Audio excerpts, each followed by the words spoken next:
The Flash Season 7. This is the full spoiler review. I have a review up on my blog, soundedbettermyhead.com. There's a couple small spoilers in there, but for the most part I try to keep it, pretty non-spoilery. I gave this season a 2 out of 5. I thought the final batch of episodes turned it around just enough to, give it a 2 out of 5, which isn't great by a long shot, but season 6, like just about every show, ran into a problem where COVID shut down production. There was still 3 episodes left in that season. What they essentially did this time is the first 3 episodes of season 7 are realistically just the final 3 episodes from season 6. Obviously, they had to film some new footage, plus what they already had. The actor that played Ralph Dibny got fired over the break, so they had to kind of tweak him out of the story and use a stand-in for a couple scenes. But to be honest, I don't think it really hurt the overall flow of that story. And then the show moves on to the true season 7. And in the show, one thing the show's been doing well is they've been trying to break it up into, they're calling them graphic novels, 2 to 3 little episodes in a row, and then you move on to like a second, maybe a second big bad or whatever. And I think this season did a little bit better job of kind of breaking those chunks up where it didn't have to feel like it was continuing as much into the next chunk. Like, you kind of felt like a little more self-contained, which is something that Agents of S.H.I.E.L.D. did. Its later seasons I thought really worked out really well. The only problem is with The Flash, most of these graphic novels aren't that interesting. So basically the first one was wrapping up last season. The whole thing with the Speed Force was just pretty bad, in my opinion.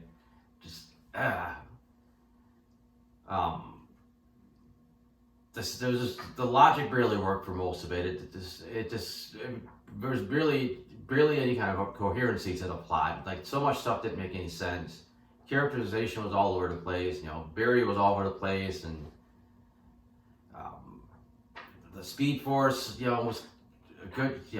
She's reborn, then she's the bad guy, then she's not a bad guy, and the whole Speed Force, the other forces things barely made really any sense, and just completely inconsistent.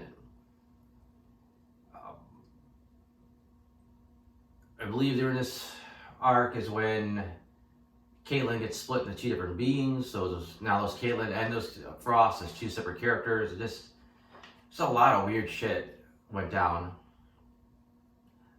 Then you get a little brief couple episodes, kind of almost more, they're calling it an interlude. It was just kind of a little more standalone-y episodes, which were fine. And then the final story arc is the Return of Godspeed, which I think was the strongest of all the stories they've done this season. Few biggest problems you run into is that we've done Godspeed before, just they kind of half-assed it.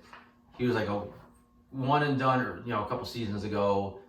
They brought him back again as some kind of like clone thingies, and they left the door open to do him later on, but by the time he actually shows up again, you just don't care about him. It's like, okay, here's these guys in the white suits running around doing stuff. Until we finally meet the real Godspeed in the end, and I think that's when it really starts to click. But the other problem is that it was just too short. I think they spent way too much time on the whole Speed Force storyline, and then there's only really a few episodes to wrap up, the Godspeed stuff. And I think they need to give this time to breathe, give more time to the character to breathe. We briefly meet him in his as this guy named August who doesn't seem to have his powers. He has no memory or whatever, and just kind of interesting. There was a whole interesting thing with him, and like I said, they just kind of zipped through it. Then they had to bring a bunch of characters back and then try to wrap everything up. As far as the overall character arcs, Barry, he gets so unlikable at some points. He's such a nice guy. He's supposed to be optimistic and saving the day through like goodwill, and then it would just be a total jerk to his team and just doesn't want to listen to anybody. It's something more like you see the Green Arrow do in his show. And it just never really seems to work for Barry.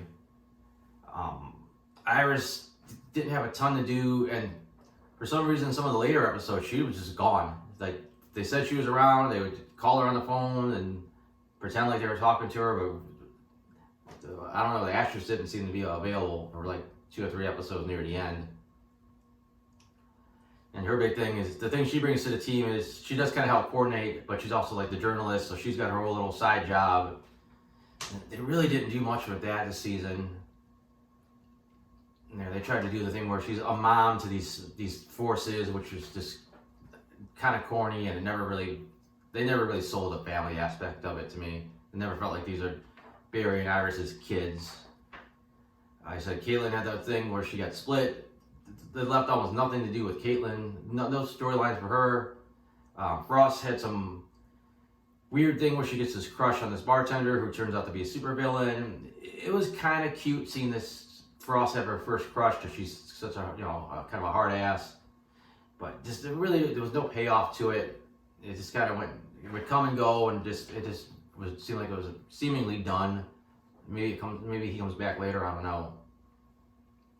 Cisco didn't get a lot to do. You know, he would just go off to going to Atlantis for something, and he'd be gone for a few episodes. It really felt like they were working him out of the show, which ultimately ended up being the case because this is his final season.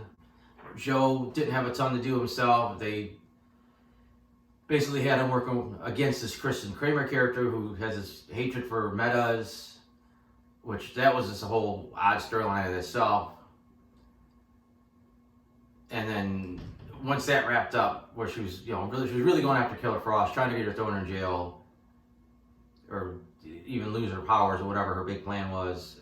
Then it takes this weird 180 once that's done, and they go on this adventure to find this guy that was her best friend, he was like a brother, and she's the reason she hates metas, and this whole weird storyline that this kind of edited really quickly. She's like, well, you know what?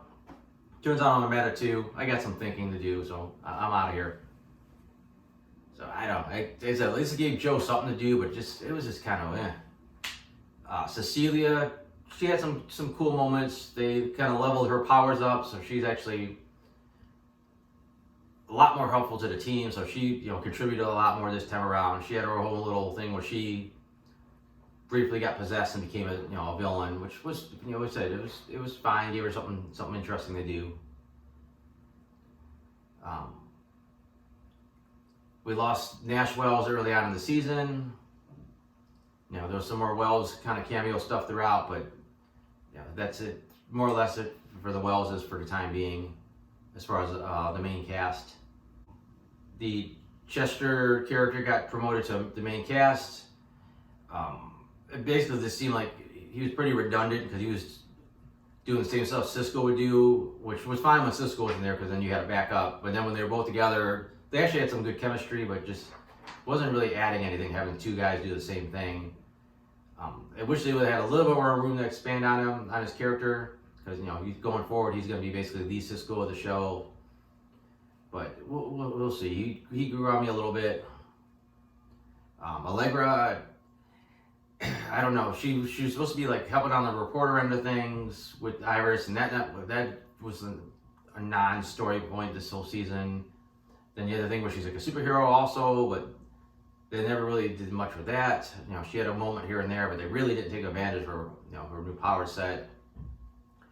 She had the whole story with her cousin, Ultraviolet, which was just another bizarre story. Just another one just felt kind of rushed and made some weird decisions that didn't really seem like they needed to make. Just to very temporarily push Allegra in like a bad place that she got out of within an episode. Like, oh, I'm sad my cousin got killed because of me. And then she gets a pep talk. It's like, all right, I'm back. I don't know. It was weird the way they did it. We didn't really have any kind of emotional weight to it. Especially, we didn't get enough interaction of her and her cousin. And the only ones we've ever had with those two was pretty adversarial. So it wasn't, this didn't feel bad when their cousin was taken out.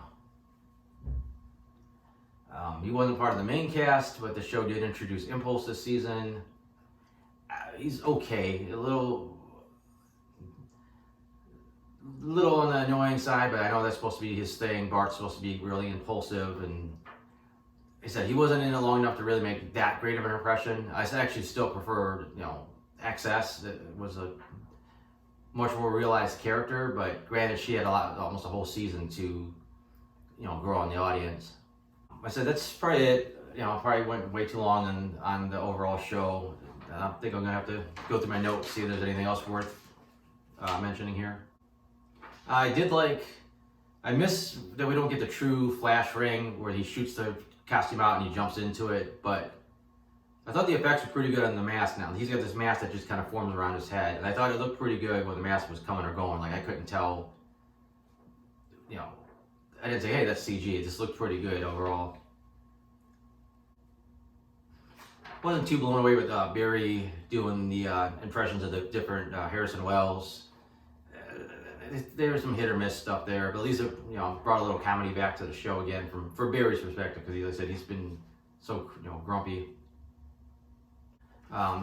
Decent twist that the Eva that we were seeing was a fake the whole time. The real one really was dead.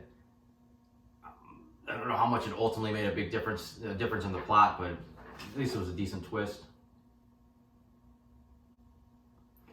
It was definitely interesting seeing Barry get this hyper intelligence and how he used it and how cold and calculating it made him.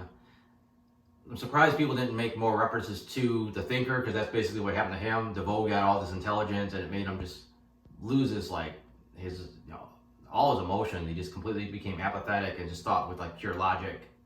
It seems like they should have mentioned that a little bit, but it was pretty cool seeing not quite an evil Barry, but almost an evil Barry.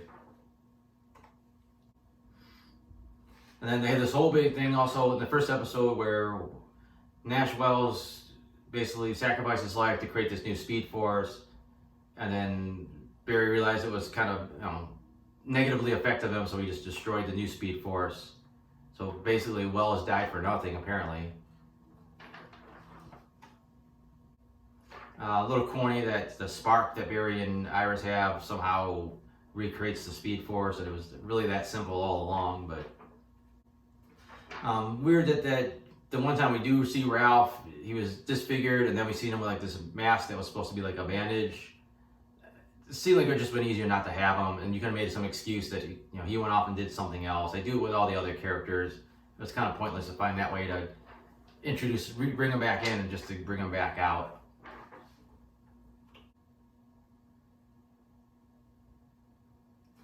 And maybe it's I'm sure some of it's because of the budget, but I think it might have also been because of the COVID. It was supposed to be the big thing where all the Mirror Master clones or whatever were just causing havoc across the city, and it really never felt like that. You'd see one or two of them doing stuff, and people are running, but it never felt like, oh my god, these guys are destroying the city. The 90s episode was kind of mediocre. It's like they really didn't do that much with the fact that they went back to the 90s.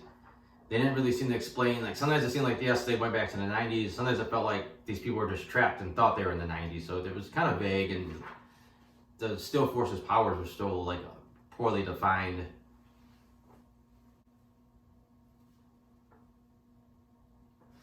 Stuff with Chester and his dad was a little cheesy. I mean, it helped flesh his character out, but it was kind of cliche. The whole thing, you thought your dad was a dickhead, and he was actually trying to look out for you. And I don't think they ever explained too well, they compared it to this Speed Force, which are apparently their own living sentient things, and then somehow they merged with people, but they did a really bad job of, I don't know, it was hard to tell where this entity begins and where the human, began. They have the time they just act like, oh yeah, these are our kids. No, it's a regular guy that was infused with this thing you created. Like I said, they just kind of half-assed the way they explained it, and still didn't quite understand that somehow the Speed Forces were all inhabiting these people, but yet at the same time the Speed Forces were attacking the city vaguely. It just didn't make any sense.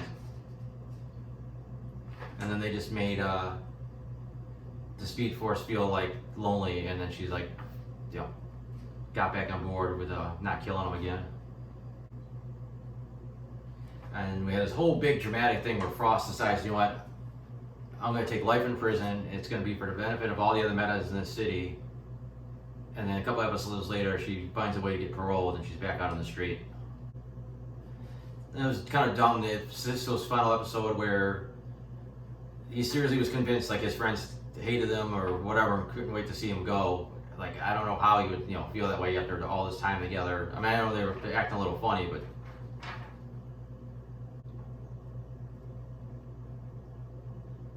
the Allegra, her big episode, they still overdo it so much where they start, at a certain point in the story, and then they go to the 12 hours earlier, or 2 weeks earlier, or whatever it may be. I think it's been overused by these shows. And then this whole thing where the Kristen's army buddy is supposed to be like this badass expert tracker, and they actually pretty easily hid from him. Like, they just were standing behind a tree. He couldn't even find him until they were ready, to be found.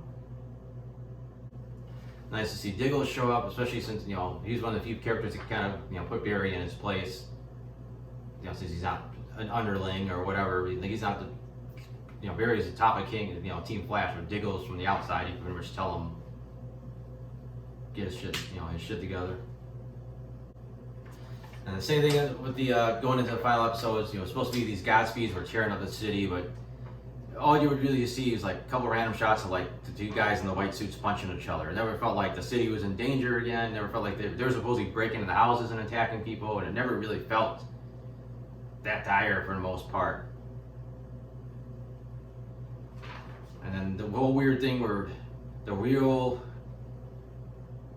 Godspeed didn't have his memory, he didn't want to be a bad guy, and he was really sad about it. And then the one in his head was like the evil genius, and then I don't know, they kind of set up there was a redeemable quality to him. And then as soon as he became full Godspeed again, he's like, no, I love being the bad guy. I don't know, I just thought it was a weird twist, like that just went nowhere.